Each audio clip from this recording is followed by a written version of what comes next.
Hi there. Today I want to talk about SSPL or server-side public license and why it is important, why should we care about it, and very importantly, who is the new member using SSPL. So let's get started. Now SSPL or server-side public license didn't exist before. Why? Because there weren't any products that were misused. That's the word I will use. What happened is there were companies like mongoDB who created a great product, mongoDB, and they released it as an open source product for anyone to download it, install it, and use it as they see fit. But then came along some cloud providers, and what they did was they wanted to provide you managed mongoDB service, because you know how much hassle it is to download products and then keep them updated. So, and many people do opt for managed mongoDB service. They go to a cloud provider, they just buy a mongoDB instance, and they don't care on which server it is running or whether the security patches are applied or not.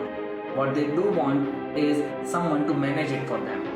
And it was all well and good. Then mongoDB realized that this is a good business opportunity. In fact, this also liquefies their brand a little bit, because now you don't know if you are talking about mongoDB as a product or someone providing mongoDB as a service.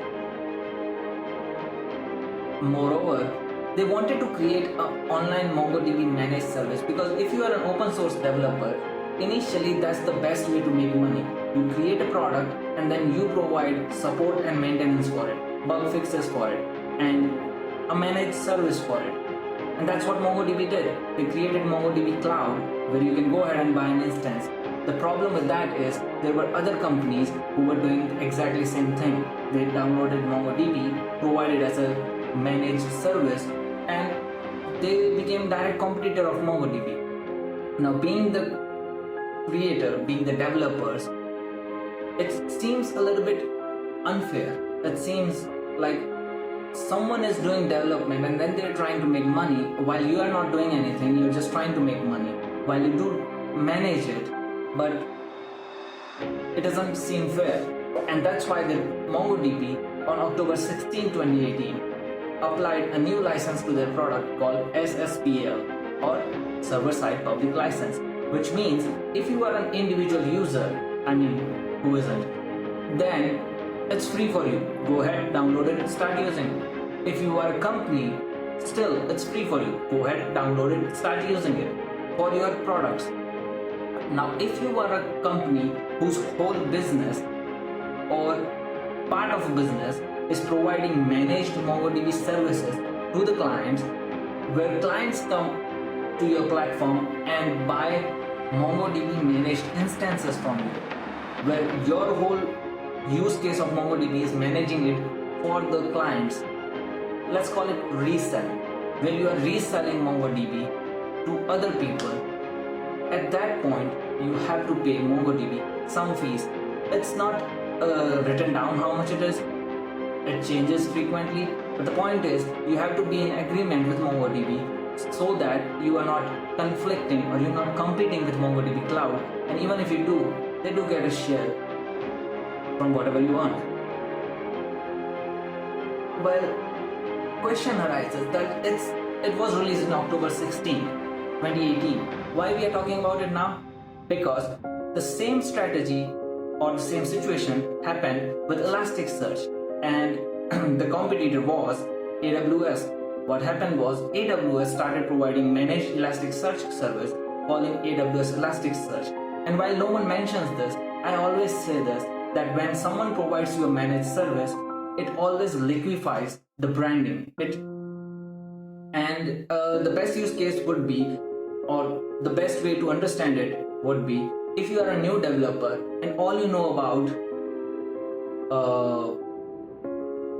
containers or cloud providers is AWS or GCP, Google Cloud Platform, then there is a very good chance that the only way you have heard Elasticsearch is with AWS Elasticsearch inside the AWS console or marketplace.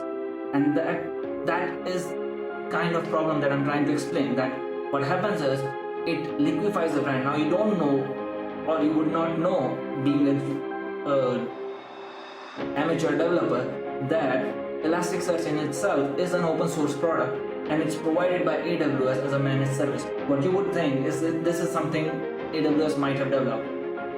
So Elasticsearch used SSPL license as the base and created a new Elastic license.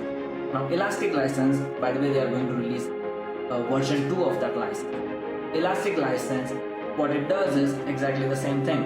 If you are a single user, you can use it for free.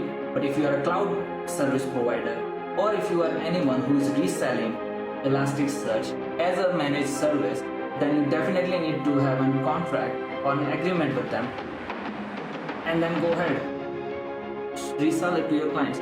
Now the important thing to remember here is Elasticsearch is not restricting other companies from using their product. Neither did mongoDB. Elasticsearch already has contracts with Azure, Google Cloud Platform, and many other cloud providers. What they did not have is a contract with AWS. That's an interesting story.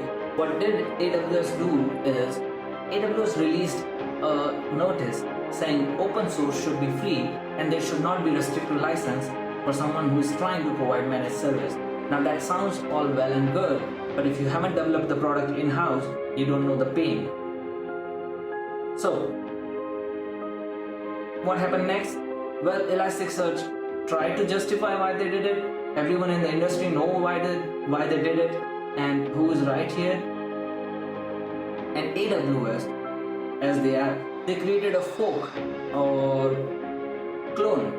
They created a clone of Elasticsearch. Since it was open source, you can just copy it, modify it, and use it. So they copied the last version, which was before the license, and then they start modifying it. So now when you hear AWS Elasticsearch, it will probably be called something else, and that will be something that was derived from Elasticsearch.